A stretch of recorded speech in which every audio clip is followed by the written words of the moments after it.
Baik, acara selanjutnya adalah presentasi. Presentasi kali ini akan disampaikan oleh Ibu Ati Sandrawati, Sarjana Pendidikan. Waktu dan tempat kami persilahkan. Baik, Assalamualaikum warahmatullahi wabarakatuh. Waalaikumsalam warahmatullahi wabarakatuh. Sebelumnya saya ucapkan terima kasih kepada Bapak Ibu semuanya karena sudah berkenan hadir dalam acara diseminasi implementasi budaya positif. Jadi ini semacam saya membagikan ilmu dan pengalaman saya selama mengikuti pendidikan guru penggerak angkatan 7. Baik, untuk mempersingkat waktu langsung saja nanti jadi ada beberapa hal yang ingin saya sampaikan. Di antaranya yang pertama yaitu mengenai perubahan paradigma belajar, kemudian ada disiplin positif dan nilai kebajikan, kemudian yang ketiga tentang teori motivasi, hukuman, penghargaan, dan restitusi, kemudian ada keyakinan kelas, kemudian yang kelima kebutuhan dasar manusia, kemudian yang keenam 5 posisi kontrol guru, dan yang terakhir yaitu mengenai segitiga restitusi. Nah, mungkin dari semua ini ada beberapa kata yang mungkin masih asing ya. Kira-kira apa yang masih asing? Yang baru kita dengar. Ya, betul sekali, salah satunya restitusi. Ini pun saya juga baru dengar, baru paham ketika mengikuti PGP ini. Oke, langsung saja untuk poin yang pertama yaitu mengenai perubahan paradigma belajar. Nah, paradigma apa kira-kira paradigma itu? Cara pandang. Ya, cara pandang. Jadi kita mengembalikan cara pandang kita sesuai dengan filosofi pendidikan, salah satunya menurut KHD sebagai Bapak Pendidikan di Indonesia. Yaitu di sini disebutkan dalam filosofi jika tujuan pendidikan adalah menuntun ya, bukan menuntut, menuntun segala kodrat yang ada pada anak agar mencapai keselamatan dan kebahagiaan. Jadi dalam pendidikan, dalam pembelajaran itu tujuannya selamat dan bahagia. Apakah anak-anak bahagia belajar matematika? Pertanyaannya. Nah, itu salah satunya saya juga pertanyakan ini. Bahagiakah mereka belajar matematika gitu? Tanya muridnya. Iya. Nah, begitu nggih. Nah, dari filosofi ini dapat kita kupas. Yang pertama tadi pendidikan adalah menuntun ya, bukan menuntun segala kekuatan kodrat yang ada pada anak. Di sini kodrat yang dimaksud adalah kodrat alam dan kodrat zaman. Lagi-lagi disebutkan agar selamat dan bahagia. Tolong diingat ya, pembelajarannya harus selamat dan bahagia.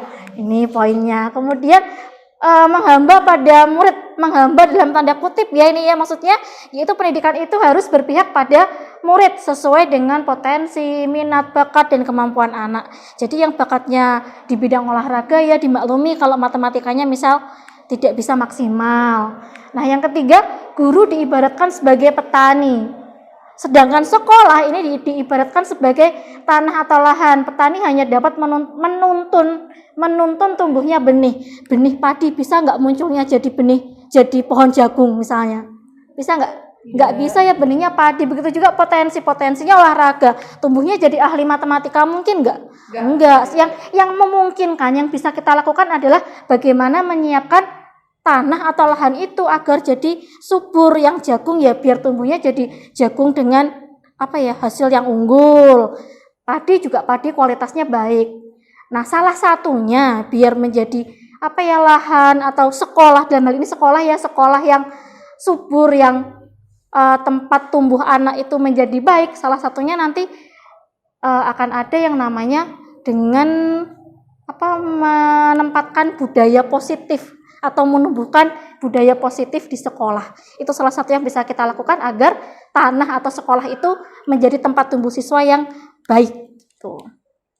Nah, lanjut sekarang ke pembelajaran dengan paradigma baru. Apa yang dimaksud dengan pembelajaran dengan paradigma baru? Di sini pembelajaran dengan paradigma baru merupakan pembelajaran yang dirancang berdasarkan prinsip berdiferensiasi. Dari kata different artinya berbeda, ya, yaitu sesuai dengan kebutuhan berdasarkan tahap perkembangan sesuai dengan teori psikologi modern untuk mewujudkan yaitu profil pelajar Pancasila. Kalau sekarang kurikulumnya yang diterapkan yaitu kurikulum merdeka. Jadi dari kurikulumnya, prosesnya, asesmennya itu nanti pada akhirnya akan bertujuan membentuk siswa dengan profil pelajar Pancasila. Nah, apa saja sih profil pelajar Pancasila? Yang pertama pasti sudah paham semua, sudah hafal, yaitu yang pertama beriman dan bertakwa. Iya, bahkan sudah bisa nyanyi loh, keren. Ya, beriman, bertakwa dan berakhlak mulia, berkebinekaan global, bergotong royong, mandiri, kreatif dan bernalar kritis. Ini tujuan dari pendidikan, membentuk profil pelajar Pancasila salah satunya. Lanjut. Nah, ini beberapa dokumentasi pembelajaran yang dilakukan di sekolah ini yang sudah berpihak kepada siswa. Salah satunya yaitu pembelajaran yang menyenangkan dan berpusat pada murid, tidak lagi berpusat kepada guru. Contohnya dengan misalnya penerapan metode pembelajaran kooperatif learning dengan diskusi kelompok misalnya. Jadi anak bisa belajar, sumber belajarnya tidak hanya dari guru, bisa juga belajar dari temannya, bisa juga. Kemudian ini proses diskusinya yang dilakukan, dan ada juga, nah ini kira-kira apa ini? Ini penerapan dalam pembelajaran itu ada inovasi di media pembelajarannya, misalnya menggunakan alat peraga, kemudian di sini ada menggunakan berbasis Android seperti itu ya, aplikasi dengan tujuan apa sih? Mengimbangi zamannya mereka, zaman anak sekarang, yaitu tentang teknologi. Nah, juga memberikan kesempatan kepada siswa untuk misalnya mempresentasikan hasil pemikirannya, hasil diskusinya ke depan kelas. Nah, oke, lanjut. Nah, sekarang seperti yang tadi saya sampaikan, salah satu cara membuat lahan itu menjadi subur, atau dalam hal ini sekolah, agar menjadi tempat tumbuhnya siswa itu sesuai dengan potensi dan bakatnya, maka perlu yang namanya budaya positif. Budaya positif, apa ya budaya positif itu? Nah, coba kita cermati. Budaya positif adalah nilai-nilai atau di sini bisa juga bentuknya keyakinan-keyakinan dan kebiasaan di sekolah yang berpihak kepada murid, agar murid dapat berkembang menjadi pribadi yang kritis, penuh hormat, dan bertanggung jawab. Next, nah konsep intinya itu ada beberapa poin. Yang pertama, disiplin positif, disiplin dan positif ya. Tidak hanya disiplin saja, disiplin dan positif. Kemudian ada segitiga restitusi, ada teori motivasi, kemudian ada kebutuhan dasar manusia, dan yang terakhir tentang teori kontrol. Kita coba kupas satu persatu nggih. Yang pertama, kita mulai dari disiplin positif. Apa itu disiplin positif? Nah, disiplin positif. Nah, apa yang dimaksud dengan disiplin positif? Disiplin positif merupakan suatu cara penerapan disiplin tanpa kekerasan, tanpa ancaman, yang praktiknya melibatkan komunikasi. Jadi ada komunikasi antara guru dan murid. Jadi tidak satu arah saja, tidak hanya dari guru. Ya, jadi ada komunikasi guru dan murid. Nah, kenapa kok harus disiplin positif? Nih. Di sini murid diajarkan untuk memahami konsekuensi dari perilaku mereka. Kemudian mengajarkan tanggung jawab, rasa hormat, dan berinteraksi dengan lingkungan. Jadi disiplin positif ini merupakan salah satu cara yang bertujuan menumbuhkan kesadaran. Yang dititik beratkan di sini adalah kesadaran siswa, ya, untuk melakukan sesuatu tanpa imbalan, tanpa ancaman maupun hukuman. Mungkin di sini masih ada beberapa yang menerapkan disiplin. Kalau kamu mau begini, nanti saya kasih imbalan apa atau kasih hadiah apa gitu, nggih. Nah, itu nanti kalau yang disiplin positif berusaha memunculkan motivasinya itu dari dalam, ya, intrinsik. Oke, lanjut. Sekarang ini poin-poin penting dalam disiplin positif. Yang pertama, penerapan disiplin mengajarkan anak tanggung jawab, menumbuhkan kesadaran berdasarkan nilai-nilai kebajikan. Apa itu nilai-nilai kebajikan? Nanti kita bahas. Terus di sini mengontrol diri dari dalam, ya, dari dirinya sendiri, bukan dari orang lain. Kemudian membuat murid memahami dan menyadari berdasarkan motivasi internal, bukan akibat paksaan, pujian atau hukuman. Oke, lanjut. Nah, ini nilai-nilai kebajikan. Kalau yang profil pelajar Pancasila tadi kira-kira termasuk dalam nilai-nilai kebajikan nggak? Iya, betul sekali. Jadi nilai kebajikan itu adalah sifat positif manusia yang merupakan tujuan mulia yang ingin dicapai. Nah, contoh nilai kebajikan yang ini tadi jelas ya, profil pelajar Pancasila yang sudah dijelaskan tadi, ada beriman sampai kreatif. Ada juga yang 9 pilar karakter. Di sini ada hormat, santun, dermawan, toleransi, kemudian ada integritas, mandiri, dan lain-lain. Semua ini adalah beberapa contoh tentang nilai kebajikan. Ya. Oke, lanjut. Tentang teori motivasi, hukuman, penghargaan, dan restitusi. Tadi yang masih asing adalah kata restitusi. Oke. Kita mulai dari yang pertama. 3 motivasi perilaku manusia. Manusia itu pasti berbuat, pasti ada motivasinya, ada latar belakangnya. Nah, salah satunya yang pertama itu adalah untuk menghindari ketidaknyamanan atau hukuman. Kemudian untuk mendapatkan imbalan atau penghargaan dari orang lain. Dan yang ketiga untuk menjadi orang yang mereka inginkan dan menghargai diri sendiri dengan nilai yang mereka percaya. Mana dari ketiga ini yang paling positif? Yang ketiga ya, yaitu dia dapat menghargai diri sendiri ya. Nah, kemudian tadi yang pertama tadi misalnya dia menghindari hukuman. Sebetulnya hukuman itu apa sih? Nah, kalau hukuman ini dia itu sifatnya tidak terencana atau tiba-tiba. Kemudian anak itu tidak dilibatkan, bersifat satu arah, misalnya hanya dari pembuat peraturannya saja atau dari gurunya saja misalnya. Kemudian menerima suatu hukuman tanpa melalui suatu kesepakatan. Namanya satu arah, berarti tidak ada kesepakatan. Nah, hukuman ini bisa jadi berupa fisik, bisa jadi berupa psikis. Kalau psikis itu kita kira-kira hukumannya berupa apa? Bisa juga intimidasi, bisa juga kata-kata yang menyakiti gitu ya. Oke, lanjut ke konsekuensi. Kalau konsekuensi, bedanya dia sudah terencana dan disepakati. Nah, sudah dibahas dan disetujui oleh murid dan guru. Kemudian poinnya lagi, konsekuensi yang akan diterima bila ada pelanggaran. Pada konsekuensi murid tetap dibuat tidak nyaman, tetapi hanya untuk jangka waktu pendek bedanya. Terus, nah di sini muncul yang namanya restitusi. Apa itu restitusi? Yaitu proses menciptakan kondisi bagi murid untuk memperbaiki kesalahan mereka sehingga mereka bisa kembali pada kelompok mereka. Maksudnya bisa kembali kira-kira bagaimana ya? Kalau anak-anak dihukum dikasih kata-kata yang tadi mengintimidasi mereka untuk balik ke kelasnya gitu, rasanya gimana kira-kira? Iya, jadinya untuk kembali ke kelompok tuh rasanya kok gimana gitu, enggan atau gimana, sungkan gitu ya. Jadi karakternya itu kalau dengan kata-kata yang mengintimidasi, dengan hukuman tadi karakternya jadi apa, identitasnya jadi gagal. Nah, kalau di restitusi itu berusaha menguatkan karakter anak ya. Jadi restitusi itu merupakan proses kolaboratif yang mengajarkan murid untuk mencari solusi. Jadi fokusnya pada solusi ya. Membantu murid berpikir tentang orang seperti apa yang mereka inginkan dan bagaimana mereka harus memperlakukan orang lain. Nah, di sini poin-poin dari restitusi. Restitusi sebuah cara menanamkan disiplin positif pada murid. Yang paling penting poinnya bukan menebus kesalahan ya, tetapi untuk belajar dari kesalahan ya. Kemudian yang kedua, restitusi itu memperbaiki hubungan. Kemudian yang penting lagi ini, restitusi itu menguatkan karakter ya. Jadi tadi identitasnya agar tidak gagal ya.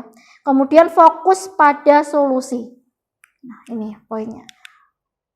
Ini, nah kalau ini kalau yang apa, hukuman, coba kok kurang jelas ya, apa ini? Sesuatu yang apa ini? Menyakitkan harus terjadi, itu kalau hukuman. Kemudian kalau sanksi, sesuatu harus terjadi. Kalau restitusi itu sebuah pilihan bedanya. Kemudian apa ini? Kalau hukuman, anak itu merasa tersakiti. Kalau sanksi dibuat tidak nyaman tetapi dalam jangka waktu pendek ya. Kemudian kalau restitusi, anak mendapatkan penguatan. Nah, kalau dalam hukuman apa nih? Sistem tidak akan berjalan bila murid tidak takut. Kalau dalam konsekuensi memerlukan monitoring dan supervisi terus-menerus dari guru. Kalau nggak diawasi ya dia balik lagi, bisa jadi melakukan pelanggaran lagi. Tetapi kalau di restitusi, dia belajar tanggung jawab untuk perilakunya. Ketika bertanggung jawab, ada apa ya, kalau misalnya dia tanggung jawab, mungkin nggak dia itu bisa mengulangi perilakunya yang negatif. Kecil kemungkinan. Iya, karena dia sudah memiliki motivasi dari dalam ya untuk memperbaiki. Nah, itu kira-kira salah satu perbedaan hukuman, konsekuensi, dan restitusi. Nah, oke. Nah, di sini ya, hukuman, murid atau anak belajar menyembunyikan kesalahan, jadi tidak mengakui kesalahannya. Kalau di konsekuensi, murid atau anak belajar taat peraturan, tapi masih ada kemungkinan dia bisa tidak menaati juga. Kalau di restitusi, nah belajar memecahkan masalah, ya, tidak hanya sekedar mengakui, tetapi juga mau menyelesaikan masalahnya ini dan seterusnya. Oke, langsung ya. Nah, kalau ini tadi ada hukuman, ada konsekuensi, ada restitusi, dan ini ada juga penghargaan. Pertanyaan saya, apakah penghargaan itu selalu baik? Di sini ada istilah dihukum oleh penghargaan. Kenapa ya kok bisa begitu? Nah, nih kita coba dari satu. Penghargaan tidak efektif. Kenapa kok nggak efektif? Ayo. Bisa jadi membuat anak jadi ketergantungan. Wah, aku nanti kalau bisa begini akan dapat hadiah. Tetapi kalau aku nggak dapat, ya udahlah, aku nggak usah ngapa-ngapain, misalnya kayak gitu. Kemudian yang kedua, penghargaan merusak hubungan. Murid yang nggak dapat hadiah, yang nggak dapat penghargaan, kira-kira bagaimana? Mungkin nggak akan muncul rasa kayak iri gitu. Bisa jadi ya, tetap ada kemungkinan. Makanya bisa jadi dia menjadi merusak hubungan. Kemudian mengurangi ketepatan. Kenapa kok ada Pak Guntur? Tidak ada. Ke sebelumnya. Oke. Kenapa kok bisa mengurangi ketepatan dan kualitas? Kenapa? Karena yang dikejar apa tadi? Iya, hadiahnya, penghargaannya. Jadi nanti kalau dia pas gak dapat hadiah, bisa jadi dia mematikan kreativitas juga. Jadi penghargaan itu dengan kata lain bisa jadi sebuah hukuman. Tidak selalu positif. Positif bisa jadi tapi dalam untuk jangka pendek. Kalau dalam jangka panjang dia bisa jadi justru akan menghukum seseorang. Termasuk pujian pun seperti itu. Jadi kita harus bijak dalam menempatkan itu ya, pujian atau penghargaan. Oke, nah sekarang di sini ada kuis yang kita coba untuk kerjakan bersama-sama ya. Yuk, yang pertama, mencatat 100 kali di dalam buku kalimat. Saya tidak akan terlambat lagi karena terlambat ke sekolah. Gimana nih? Itu hukuman. Hukuman? Betul?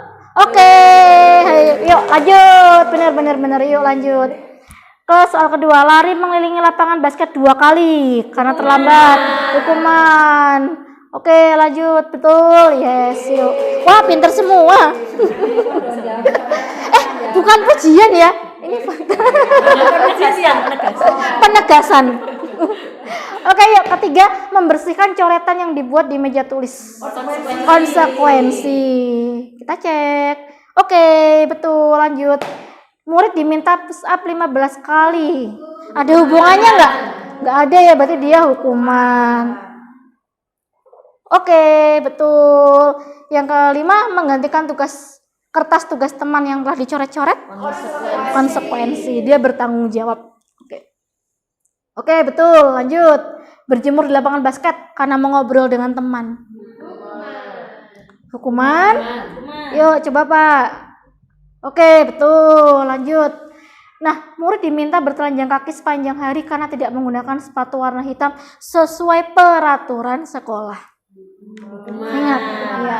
Hukuman? Oke, yuk coba. Betul nggak? Betul. Lanjut. Berdiri di depan kelas sambil mengangkat 1 kaki. Hukuman. Oke, betul. Lanjut. Membersihkan tumpahan air. Konsekuensi. Iya, dia konsekuensi dari tindakannya. Oke, betul lah, pinter banget loh. Penegasan saya ini. Bukan pujian. Kehilangan 10 menit jam istirahat karena terlambat datang dan tertinggal pelajaran. Konsekuensi. Oke, betul. Lanjut. Duduk di bangku pinggir lapangan, tidak diizinkan bermain oleh guru piket karena menyederai teman. Hukuman atau konsekuensi? Konsekuensi? Yo coba boleh. Apa? Hukuman bos? Hukuman, yuk. Ya. Ternyata Tara konsekuensi. Kenapa? Kenapa? Ayo, lah. Sudah. Nggak bisa lewat dulu ya, oke. Terlambat jadi di pembelajaran. Konsekuensi. Ya, konsekuensi. Oke, betul. Yuk lanjut. 13. Lari mengelilingi dua kali karena terlambat dalam pelajaran PJOK ya. Sesuai nggak ini berarti kalau sama? Sesuai. Oke, berarti konsekuensi. Ya, pemanasan biar sehat. Oke, betul. Biar panas. Oke, terakhir. Membersihkan WC sekolah karena mematahkan pensil kawannya. Jelas sekali nih hukuman. Oke, berarti poinnya adalah tepuk tangan. Lulus KKN ya, lulus. Oke, kita lanjut ke poin yang keempat ya, yaitu tentang keyakinan kelas. Nah, di sini ada pertanyaan Pertanyaan pematik ya. Pertanyaannya betul atau salah? Keyakinan kelas dan peraturan kelas adalah hal yang sama. Mana? Salah? Ada jawab betul atau salah jadinya? Sementara kita jawab salah dulu. Oke, terus lanjut lagi. Nah, ada lagi pertanyaannya. Betul atau salah? Keyakinan kelas berlandaskan nilai-nilai kebajikan. Nilai-nilai kebajikan tadi adalah nilai-nilai kebaikan. Betul atau salah?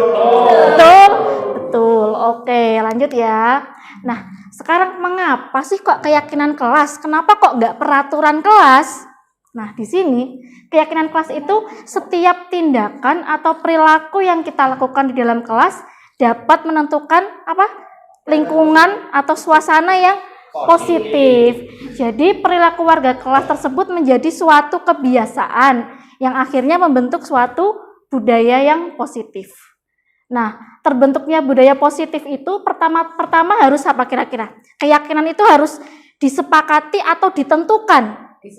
Disepakati ya, jadi harus disepakati keyakinannya atau prinsip dasar bersama di antara para warga kelas. Jadi kesepakatan keyakinan yang diyakini oleh semua warga kelas ya, jadi tidak hanya satu pihak saja begitu. Nah, keyakinan kelas pada intinya atau poin-poin pentingnya itu yang pertama, keyakinan kelas bersifat lebih abstrak dari peraturan. Kalau peraturan dia itu lebih terperinci dan konkret. Biasanya peraturan itu poin-poinnya ada banyak banget. Betul nggak Pak Hendarjo? Betul. Nah, kemudian di sini yang poinnya lagi itu yang penting keyakinan kelas ini. Bentar.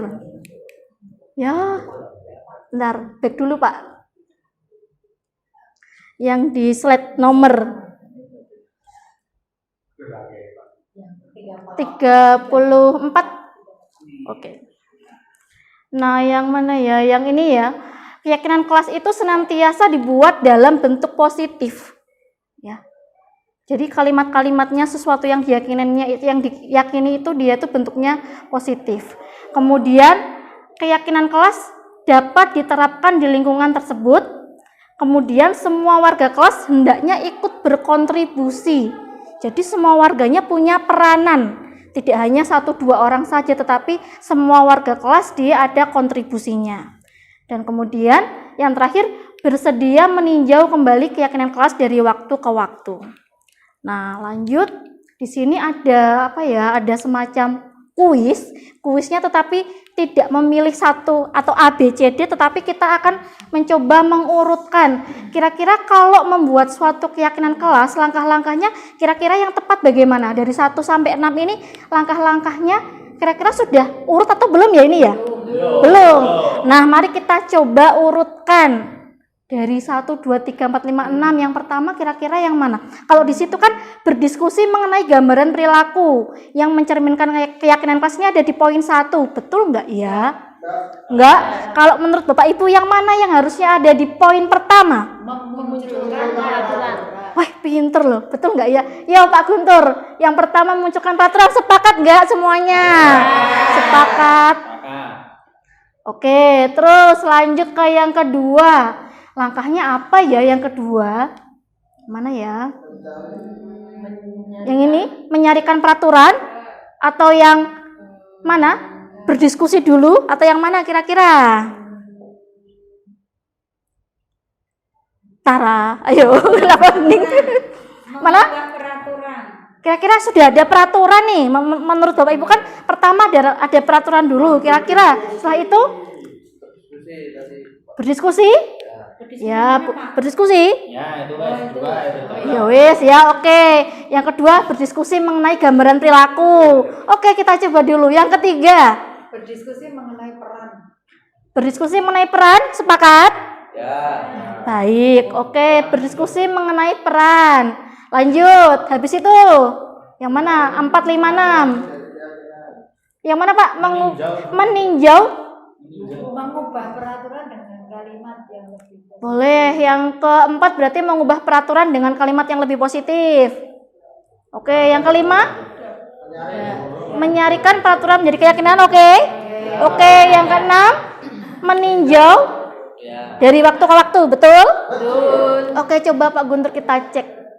Iya, ternyata Anda jawabannya adalah salah. Yuk kita bahas ya. Jadi Sing penting awal.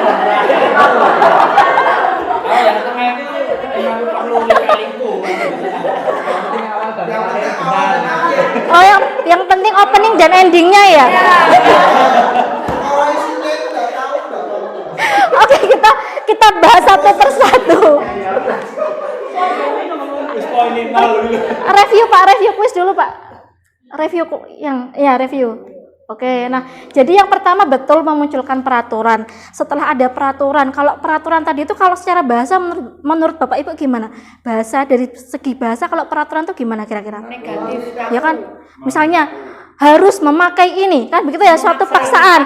Nah, iya, kalau dalam keyakinan kelas, bahasa-bahasa peraturan yang kaku tadi kita ubah dia itu menjadi kalimat yang lebih positif gitu. Jadi langkah keduanya mengubah bahasa peraturan itu menjadi kalimat yang lebih positif. Nah, kemudian setelah kalimatnya sudah positif, nah kita ambil sari-sarinya, sari-sari peraturan tadi yang sudah positif itu kita ubah dia menjadi keyakinan yang disepakati oleh kelas. Begitu. Nah, setelah sudah ada keyakinannya, barulah didiskusikan. Kira-kira gambaran perilaku yang mencerminkan keyakinan kelas itu yang seperti apa ya perilakunya?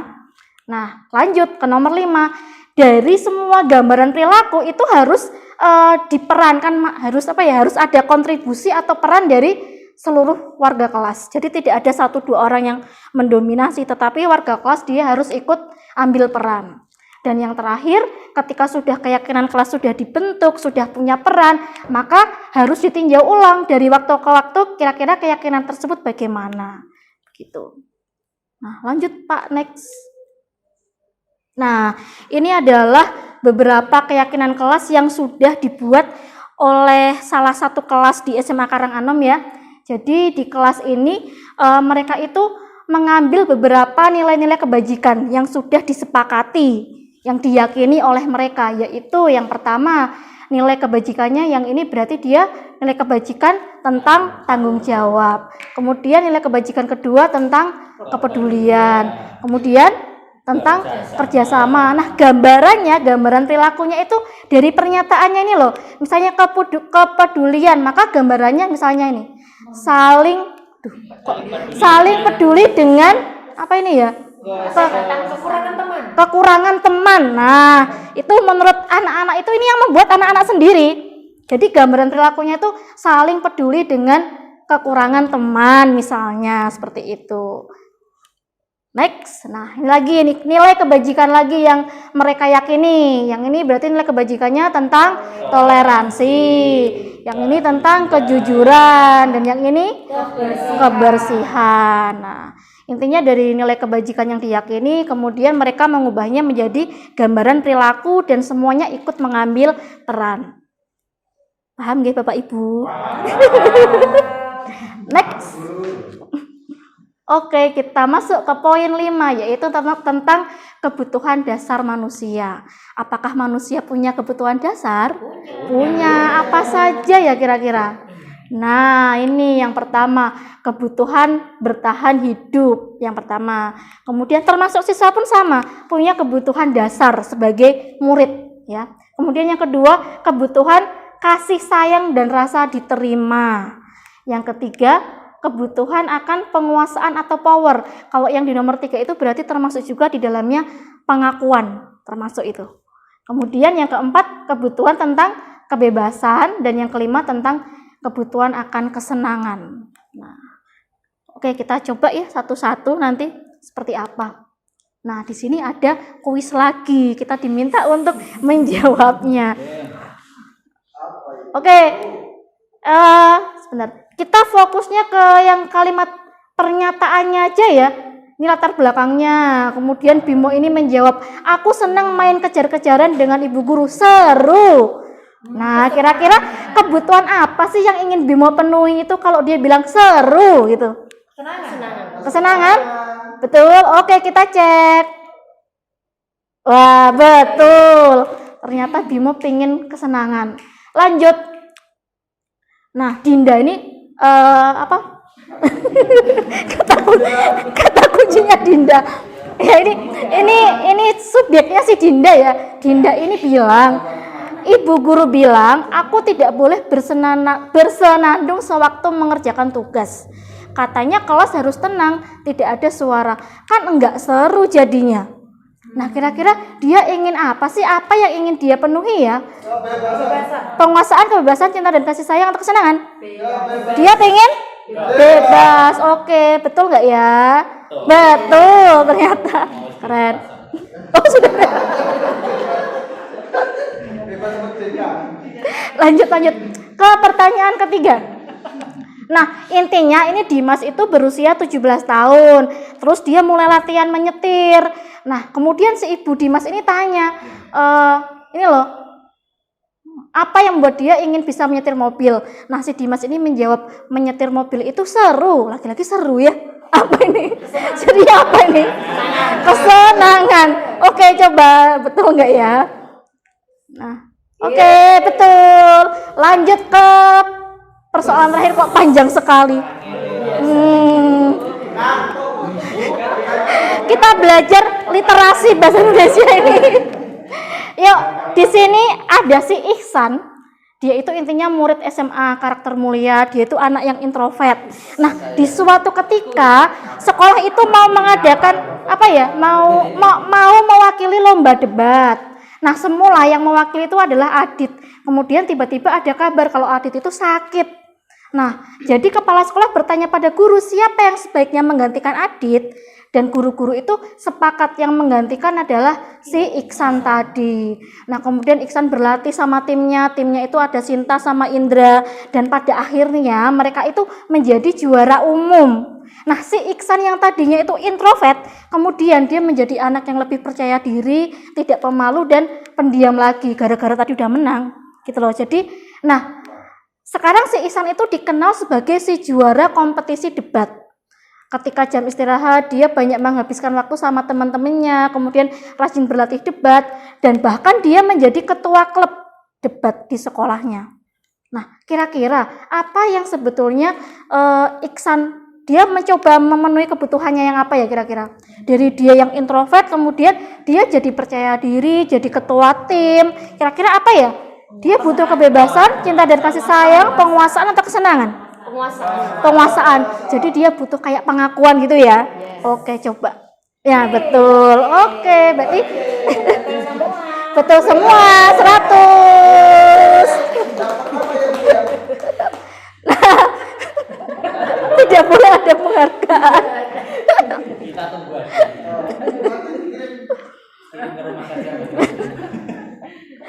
Nah, sekarang kita ke poin ke-6, yaitu tentang 5 posisi kontrol. 5 posisi kontrolnya siapa ini? Posisi kontrolnya kita sebagai guru. Nah, yang dikenal sebagai posisi kontrol itu yang pertama ada posisi kontrol guru, dia sebagai penghukum, pembuat rasa bersalah, sebagai teman, pemantau, dan manajer. Coba misalnya kita selama ini kita lebih sering menempatkan kita sebagai guru itu di posisi kontrol yang mana? Pak Roma, coba. Teman. Yakin? Kalau Bu Inayah kayaknya betul teman ini. Teman. Pak Hendarjo. Bu Baiti, ayo. Yang mana?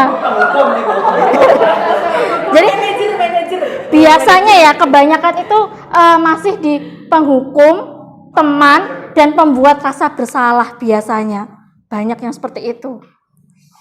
Tapi nanti kita coba satu-satu. Sebetulnya posisi kontrol ini yang bagaimana? Mana yang kedudukannya paling tinggi menurut Bapak Ibu?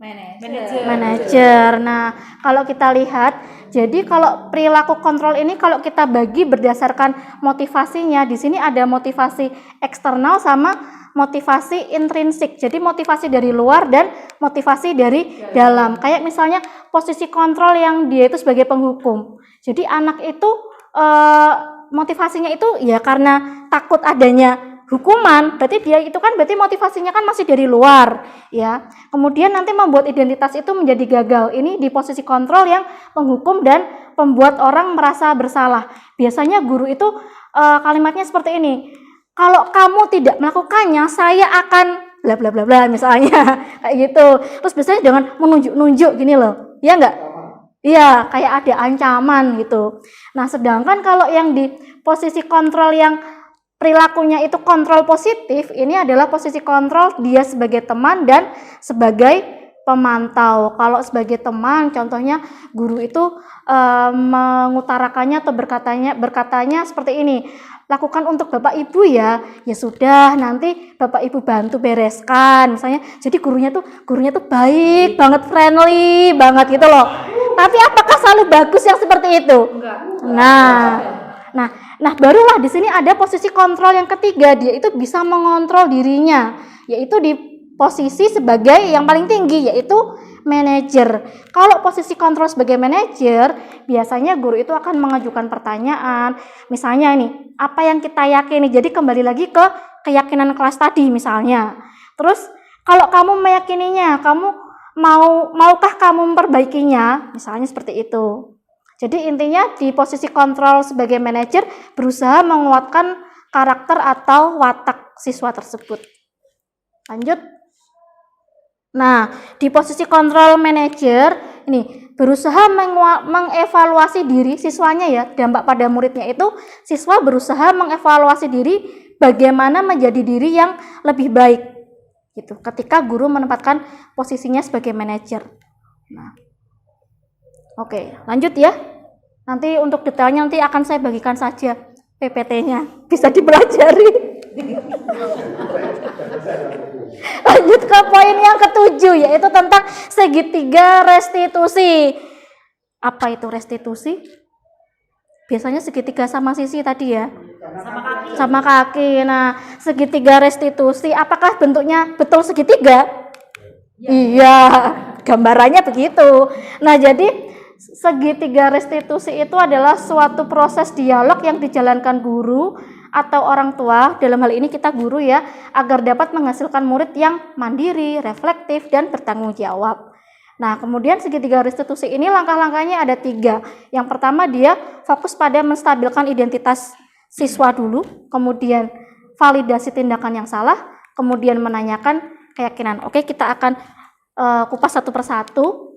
Yang pertama tentang menstabilkan identitas. Pada tahapan ini berdasarkan prinsip membuat kesalahan adalah bagian dari proses pembelajaran. Jadi di sini apakah wajar atau normal atau manusiawi siswa itu berbuat kesalahan? Wajar ya. Jadi kesalahan itu dianggap sebagai proses pembelajaran, tidak apa-apa.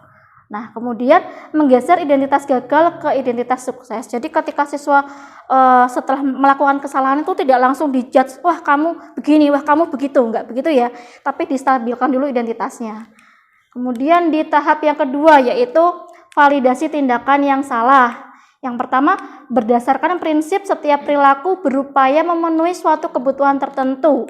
Ya, pasti setiap orang itu ketika berbuat sesuatu ada suatu kebutuhan yang ingin dia penuhi. Seperti yang tadi kita bahas, ada berapa kebutuhan tadi? Ada 5 kebutuhan yang ingin dia penuhi. Jadi latar belakangnya dia itu sebetulnya pengen apa sih? Misalnya dia pengen caper aja, pengen nyari cinta dan kasih sayang dari gurunya misalnya, ya. Yang positif ya.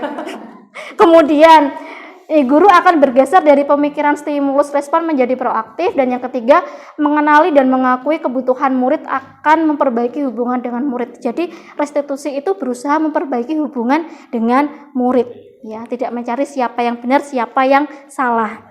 Lanjut ke yang ketiga. Nah, ini tadi menanyakan keyakinan.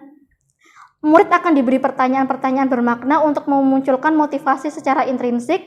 Dan yang kedua, mampu mengaitkan keyakinan dengan tindakan yang salah.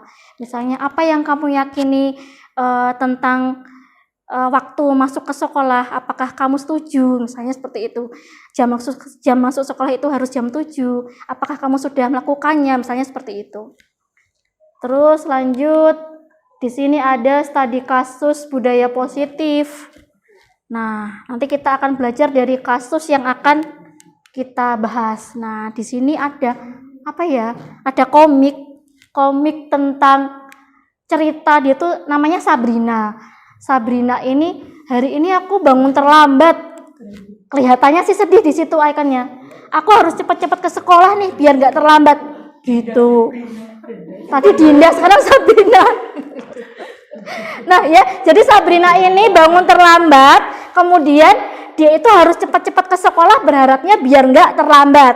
Terus, wah ternyata, aku nggak terlambat. Jadi terlambat nggak Sabrina tadi? Enggak, dia nggak terlambat. Aku nggak terlambat. Tapi kenapa aku pakai sepatu warna coklat ya? Aduh, gimana nih? Kena marah nggak ya? Ayo. Aduh, tadi kan ada.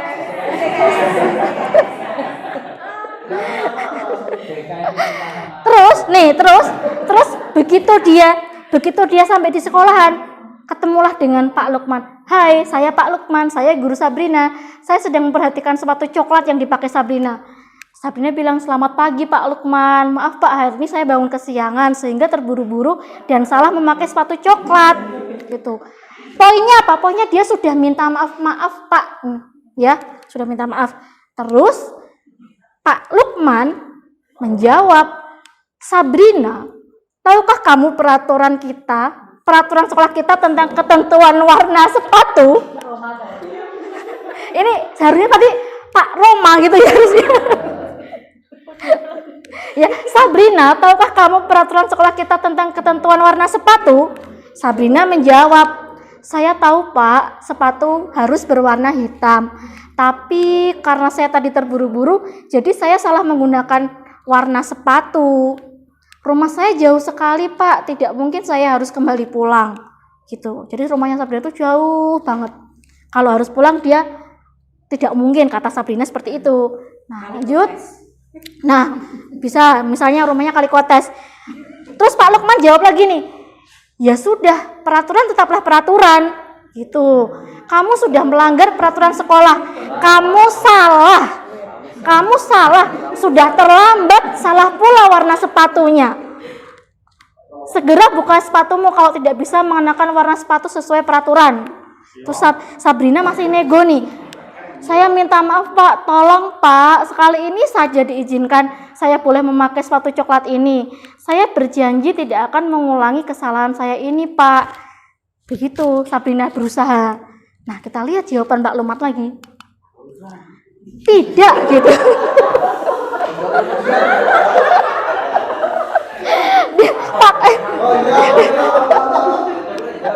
Pak Lukman masih menjawab nih. Tidak, kamu telah melanggar peraturan sekolah. Kalau tidak sanggup ambil sepatu di rumah atau diantarkan sepatu ke sekolah, ya sudah, kamu tidak bersepatu saja seharian di sekolah. Sekarang copot sepatumu dan silahkan belajar tanpa sepatu seharian. Oh, gitu. Terus Sabrina jawab, baiklah Pak, ini Pak saya lepas sepatunya. Sabrina menyerah melepas sepatunya akhirnya. Lanjut. Terus ketika istirahat nih Sabrina merasa begini, aduh aku malu sekali karena nggak pakai sepatu. Kan sepatunya dilepas ya tadi ya. Nggak bisa kemana-mana nih, nggak bisa jajan, nggak bisa main sama teman-teman, malahan terpaksa di kelas terus. Kasihan ya. Malah belajar. Oh gitu. Nah, kira-kira nih Bapak Ibu, kira-kira posisi Pak Lukman itu dalam 5 posisi kontrol tadi, kira-kira dia sebagai apa? Penghukum. Tara, betul nggak ya? Nah, dalam kasus di atas, sikap posisi apa yang diambil oleh Bapak Lukman adalah posisi kontrol sebagai penghukum. Indikatornya, ya sudah, kamu sudah melanggar peraturan sekolah, kamu salah, sudah terlambat dan bla bla bla. Gitu ya. Yang kedua, tidak, kamu telah melanggar peraturan sekolah. Kalau tidak sanggup, bla bla bla. Gitu ya. Itu kalimat-kalimat yang dia itu apa sih? Ngejudge gitu ya. Langsung menghakimi seperti itu. Lanjut. Kemudian misalnya nih Pak Lukman sebagai posisi seorang manajer, harusnya dia menerapkan yang namanya apa tadi, segitiga restitusi.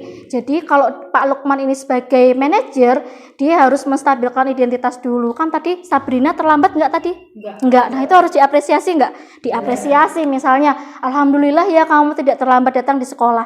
Jadi meskipun salah ya ada apresiasi dulu atas ketidak terlambatannya datang ke sekolah. Kemudian baru masuk ke validasi tindakan. Nah, Sabrina, warna sepatumu apa? Bagaimana kesepakatan tentang warna sepatu?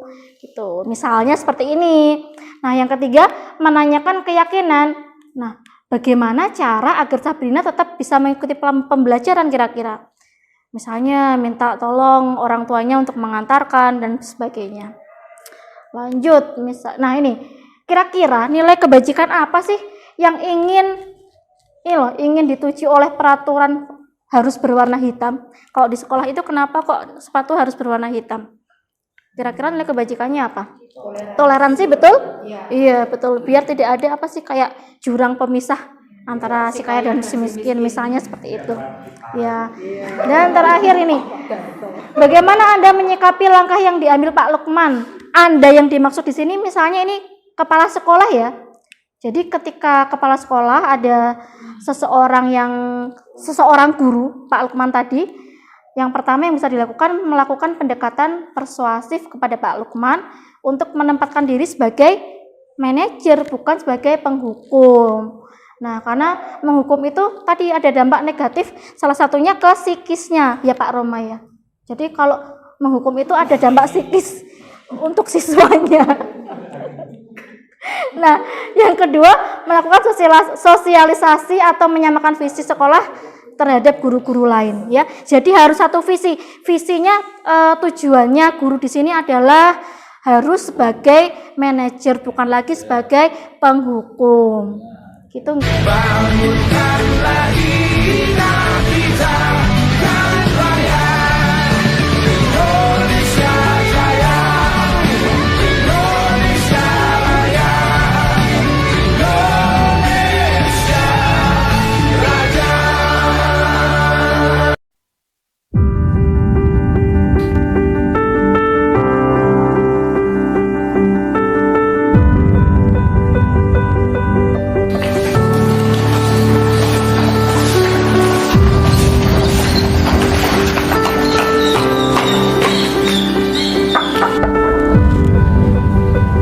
Pagi Bu. Jam berapa sekarang Widya? Mau Bu, sekarang udah jam 7 lebih 20 menit, saya terlambat. Ya sudah, karena ini ulangan sudah dimulai, saya izinkan kamu langsung mengikuti ulangan. Tapi nanti tolong ketika istirahat tolong temui saya di ruang guru ya. Ya, baik Bu. Silahkan. Assalamualaikum. Waalaikumsalam. Masuk nak. Silahkan duduk Widya. Makasih Bu. Baik. Widya, apakah Widya tahu alasan ibu memanggil Widya ke sini? Saya tahu Bu, karena hari ini saya terlambat datang ke sekolah. Betul sekali nak. Widya hari ini berangkat sekolah jam berapa? Sekitar jam 7 Bu.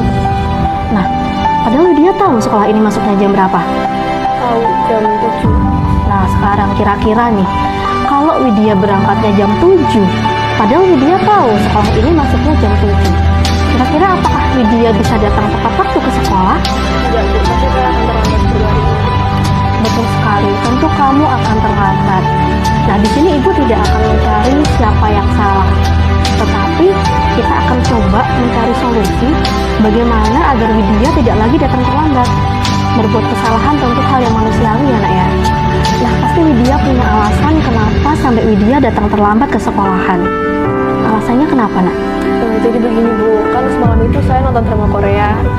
Saya tuh penasaran dengan intinya. Akhirnya saya nggak sadar nonton sampai jam 1 malam. Ya akhirnya saya bangun kesiangan.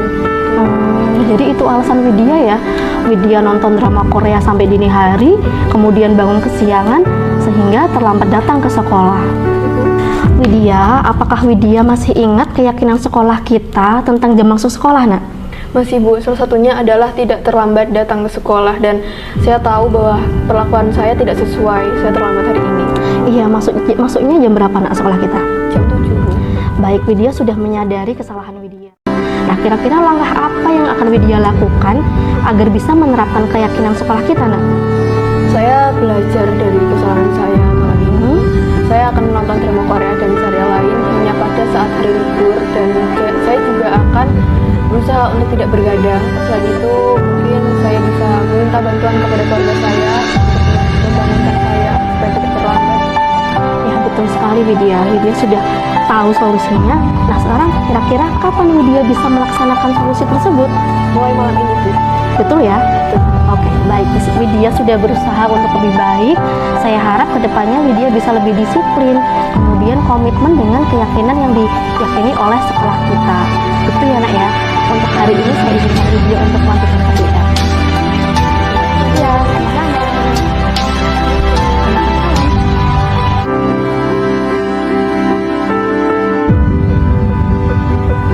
Nama saya Widya.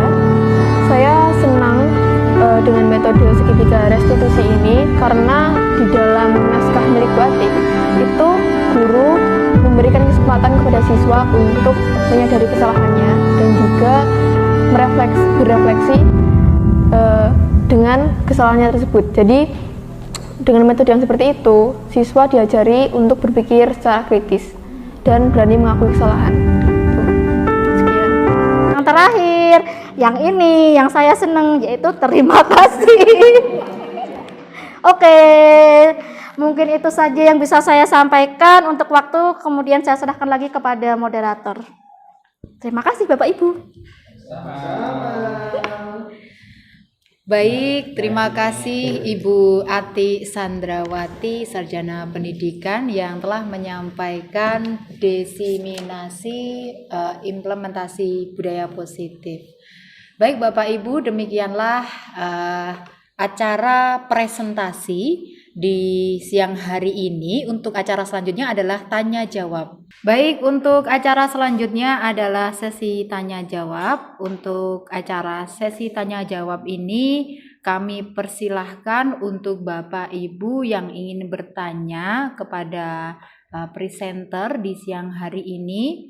Monggo, saya buka 2 penanya terlebih dahulu. Siapa yang mau bertanya?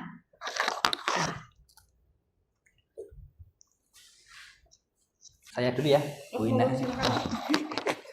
Terima kasih atas waktu yang telah diberikan kepada saya. Di sini saya akan menanyakan tentang pemikiran Ki Hajar Dewantara yang tadi kan menuntun, menghamba dan petani tadi. Nah, jadi apakah keadaan sekolah saat ini sudah sesuai dengan pemikiran Ki Hajar Dewantara yang tadi? Pertanyaan saya terkait tentang budaya positif. Apa saja perubahan budaya positif yang sudah terjadi dan sudah Anda lakukan setelah mendapatkan pelatihan atau pendidikan sebagai guru penggerak? Terima kasih. Baik, terima kasih. Saya ucapkan kepada Pak Roma dan Bu Inaya atas pertanyaan-pertanyaan yang sudah diberikan. Untuk menyingkat waktu, kami persilahkan untuk presenter di siang hari ini menjawab pertanyaan-pertanyaan tersebut. Waktu dan tempat saya persilahkan. Baik, menjawab pertanyaan dari Pak Roma ya, terima kasih untuk pertanyaannya. Yang ditanyakan apakah kondisi sekolah saat ini sudah sesuai dengan pemikiran Ki Hajar Dewantara ya, berdasarkan filosofi KHD tujuan pendidikan tadi kan ada menuntun, bukan menuntut ya, menuntun kodrat yang ada pada anak. Nah, kodratnya ini kan ada dua, apa tadi ya? Kodrat alam dan kodrat zaman.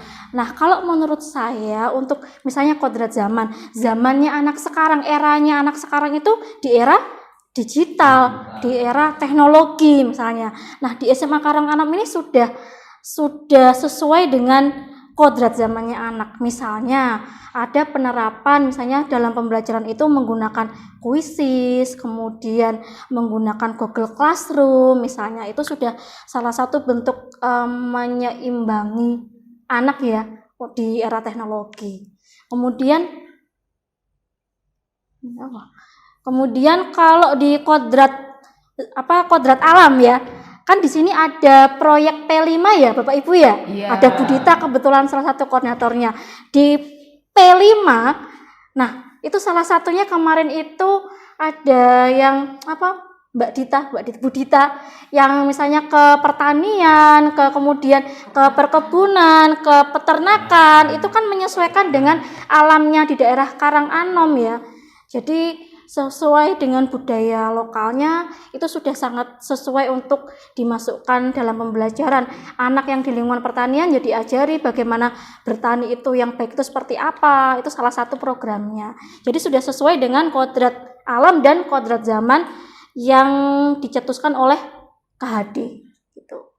Kemudian pertanyaan yang kedua, apa saja perubahan budaya positif yang sudah terjadi dan sudah Anda lakukan setelah mendapatkan pelatihan atau pendidikan sebagai guru penggerak? Oke, kalau perubahannya 100% berubah sih belum, tapi masih terus berproses ya.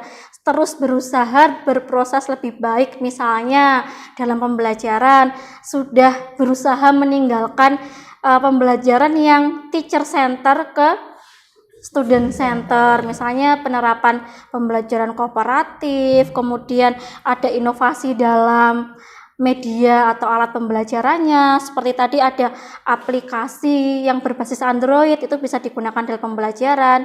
Kemudian lebih banyak memberikan kesempatan murid bereksplor, misalnya membuat alat peraga dan sebagainya. Itu mungkin salah satu beberapa yang sudah saya coba untuk lakukan setelah mengikuti PGP ini. Mungkin itu saja yang bisa saya sampaikan. Bagaimana Pak Roma dan Bu Inayah? Oke. Oke, saya kembalikan ke moderator berarti ya. Baik, terima kasih Ibu atas jawaban dari panjenengan, dan untuk selanjutnya masih saya tawarkan kepada Bapak Ibu peserta diseminasi implementasi budaya positif di siang hari ini, apakah ada yang ingin bertanya? Oh, baik, silahkan Ibu Dina. Terima kasih atas waktu yang telah diberikan kepada saya. Di sini yang akan saya tanyakan yaitu terkait keyakinan kelas Ibu narasumber. Jadi pertanyaan saya, apakah bisa keyakinan kelas dibuat dari peraturan kelas? Itu pertanyaan saya. Terima kasih. Baik, terima kasih Ibu Dina atas pertanyaan yang sudah disampaikan. Untuk menyingkat waktu dan tempat, saya persilahkan kepada Ibu narasumber. Pak Guntur mungkin bisa dibantu membuka slide yang langsung aja yang ke keyakinan kelas, Pak. 40-an kalau nggak salah. Terus 34. Nah. Oh ya Pak, review. Nah, boleh review kuis. Nah, baik, menjawab pertanyaan dari Bu Dina nggih. Sebelumnya terima kasih untuk pertanyaannya dari Bu Dina. Jadi keyakinan kelas itu pertanyaannya apakah bisa dibuat dari peraturan kelas. Nah, coba kita lihat di poin pertama. Langkah menyusun keyakinan kelas. Sekali lagi yang pertama justru memunculkan peraturan. Jadi bisa nggak keyakinan kelas dibuat dari peraturan? Bisa, karena dimunculkan dulu peraturan itu. Hanya bedanya nanti bahasa peraturan tadi yang kaku, nah itu kita buat menjadi kalimat yang lebih positif. Nah, jadi kalau pertanyaan bisa atau enggak, jelas bisa nggih berarti. Gitu. Bagaimana Bu Dina? Oke. Baik, demikianlah acara tanya jawab pada acara siang hari ini. Untuk selanjutnya adalah acara lain-lain. Tibalah saat kita di penghujung acara. Desiminasi implementasi budaya positif di siang hari ini sudah kita lalui acara demi acara dari pembukaan sampai dengan acara terakhir, dan marilah kita tutup pertemuan kita di siang hari ini dengan bacaan hamdalah bersama-sama. Alhamdulillahirabbil alamin. Sekali lagi kami ucapkan terima kasih kepada Bapak Ibu Guru yang sudah menghadiri acara di siang hari ini, dan dari saya mohon maaf selaku pembawa acara apabila ada kata-kata yang kurang pas, ada kesalahan, dan apabila ada kebaikan datangnya hanya dari Allah Subhanahu wa taala. Terima kasih, wabillahi taufik wal hidayah. Wassalamualaikum warahmatullahi wabarakatuh. Waalaikumsalam warahmatullahi wabarakatuh.